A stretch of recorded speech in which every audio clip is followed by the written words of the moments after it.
வணக்கம். உங்கள் அன்பு தோழியின் ஆரோக்கிய உணவும் அற்புத வாழ்வும். இன்றைக்கி நாம் முருங்கைக்கீரையை தான் சுண்டி சாப்பிட போகிறோம்.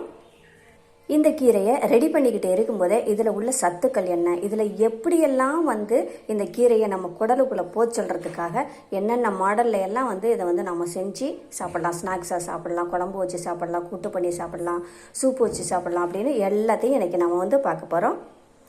வீடியோவை ஸ்கிப் பண்ணாமல் முழுசாக பாருங்கள். சப்ஸ்கிரைப் பண்ணாதவங்க சப்ஸ்கிரைப் பண்ணுங்கள், லைக் பண்ணுங்கள், ஷேர் பண்ணுங்கள். இப்போ ஃபஸ்ட்டு நாம் ஒரு 3 ஸ்பூன் அளவுக்கு ஆயில் விட்டுக்கலாம். ஆயில் ஹீட் ஆனதும் இதில் 1 டீஸ்பூன் கடுகு போட்டிருக்கேன், இதை போட்டுக்கலாம். அடுத்ததாக இந்த அளவுக்கு சின்ன வெங்காயம் பொடிசாக கட் பண்ணியிருக்கேன், இதையும் போட்டு நல்லா வதக்கிக்கலாம். வெங்காயம் வேண்டியது கிடையாது, பட்டை காஞ்ச மிளகாய் மட்டும் போட்டுக்கலாம். வெங்காயம் போட்டோம்னா தனி சுவையாக நல்ல ஒரு டேஸ்ட்டாக நல்ல ஒரு மணமாக சூப்பராக இருக்கும். அதுக்கு தான் வெங்காயம் போடுறது. முருங்கைக்கீரையில் பார்த்தீங்கன்னா vitamin A, vitamin B, vitamin C, இரும்பு சத்து, கால்சியம், பொட்டாசியம் எல்லாம் நிறையா இருக்குது. நார் சத்து இருக்குது. இது சாப்பிட்றதுனால ஹீமோகுளோபின் நிறைய பெருகும், இரத்த சோகை உடனே சரியாக போகும், லோ ப்ரெஷரை நீக்கும், உடம்பு நல்லா ஆரோக்கியமாக இருக்கும், எலும்பு பற்கள் எல்லாமே நல்லா ஸ்ட்ராங்காக நல்லாயிருக்கும், ஸ்கின் நல்லா பளபளப்பாக இருக்கும், மோஷன் ஃப்ரீயாக போகும். வெங்காயம் நல்லா வதங்கிடுச்சு. இப்போது காஞ்ச மிளகாய் 3 புட்டு போட்டிருக்கேன், இதையும் கருக விட்டுறாம லைட்டாக வதக்கிட்டு இப்போ இதில் கீரை உருவி வச்ச கீரையை போட்டுடலாம். இது கூட நாம் 1/4 டீஸ்பூன் சால்ட்டு போட்டுக்கலாம், கரெக்டாக இருக்கும். இப்போ நாம் இதை நல்லா வதக்கி விடலாம். இந்த முருங்கைக்கீரையை நம்ம புளிக்குழம்பு வைக்கிறோம். அதில் வெங்காயம், தக்காளி, பூண்டு இதெல்லாம் போட்டு வதக்கிட்டு அதுக்குள்ள மசாலாலாம் போட்டு வதக்கிட்டு கொஞ்சம் புளி கரைச்சி ஊற்றி அப்படி புளிக்குழம்பு வைக்கிறோம். காய்கறி போட வேண்டாம்.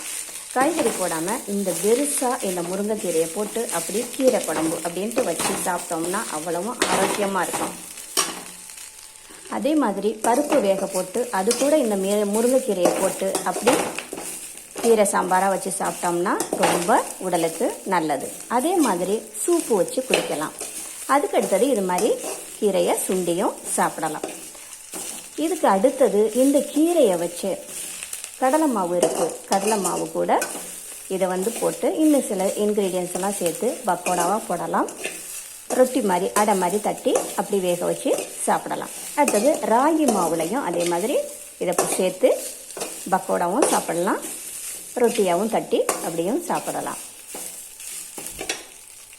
அடுத்ததாக ரேஷன் அரிசி இருக்குது பார்த்தீங்களா, சிம்பிளானது. ரேஷன் அரிசியை நல்லா கழுவிட்டு ஊற வச்சு அதை மிக்சியில் போட்டு அரைச்சிட்டு அது கூட இந்த முருங்கைக்கீரையை சேர்த்து இன்னும் சில இன்க்ரீடியன்ஸ் எல்லாம் சேர்த்து அப்படி அதை அடை மாதிரி தட்டி அப்படி எண்ணெயில் போட்டு வேக வச்சு சும்மாவும் சாப்பிடலாம். இல்லைன்னா கார சட்னி, தக்காளி சட்னி, வேர்க்கடலை சட்னி இப்படி ஏதாவது வச்சு அதில் தொட்டுக்கிட்டு சாப்பிட்டோம்னா செம்மையாக டேஸ்டியாக சூப்பராக இருக்கும்.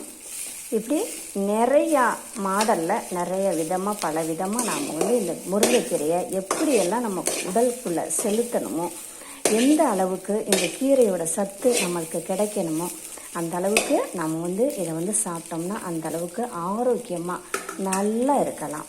கீரையை நல்லா வதக்கியாச்சு. இதில் 1 மூடி தேங்காய் துருவல் இருக்குது, அதை போட்டலாம். இந்த தேங்காய் துருவல்லையும் நல்ல சத்து இருக்குது. வேக்காலத்தையெல்லாம் அமர்த்தம் சரி பண்ணும், வயிற்றுப்புண், வாய்ப்புண் இது எல்லாத்தையுமே இந்த தேங்காய் சரி பண்ணும், தேங்காய் பால் சரி பண்ணும். அதனால் இந்த தேங்காய் சேர்த்துக்கிறது நல்லது. தேங்காய் சேர்த்துட்டு அதிகமாக வதக்காமல் லைட்டாக 2 பெரட்டு பெரட்டிட்டாலே போதும். அவ்வளோதான், ஃபினிஷ் ஆகிட்டு. கை கால் உடல் ரொம்ப சோர்வாக இருக்குது, ரொம்ப டயர்டாக இருக்கிறோம் அப்படின்னா இந்த முருங்கைக்கீரையை சாப்பிட்றதுனால இதை சூப்பு வச்சு சாப்பிட்டாலும் சரி, இதை வேறு எப்படி ஸ்நாக்ஸ் செஞ்சு சாப்பிட்டாலும் சரி, குழம்புல போட்டு சாப்பிட்டாலும் சரி, எப்படியோ இந்த முருங்கைக்கீரையை நம்ம வாரத்தில் 2 நாள் 3 நாள் உணவில் சேர்த்துக்கிட்டோம்னா அந்த அளவுக்கு நாம் அவ்வளவு ஹெல்த்தியாக இருக்கலாம். அந்த உடல் சோர்வு, அந்த டயர்டு எல்லாத்தையுமே இது சரி பண்ணும். அந்த அளவுக்கு உடலுக்கு தெம்பை கொடுக்கும். அருமையான சாப்பாடு. ஹெல்த்தியான சாப்பாடு. இந்த வீடியோ உங்களுக்கு பிடித்திருந்தால் லைக் பண்ணுங்கள், ஷேர் பண்ணுங்கள், சப்ஸ்கிரைப் பண்ணுங்கள். மறக்காமல் பக்கத்தில் உள்ள பெல் ஐக்கானை கிளிக் பண்ணுங்கள். நன்றி.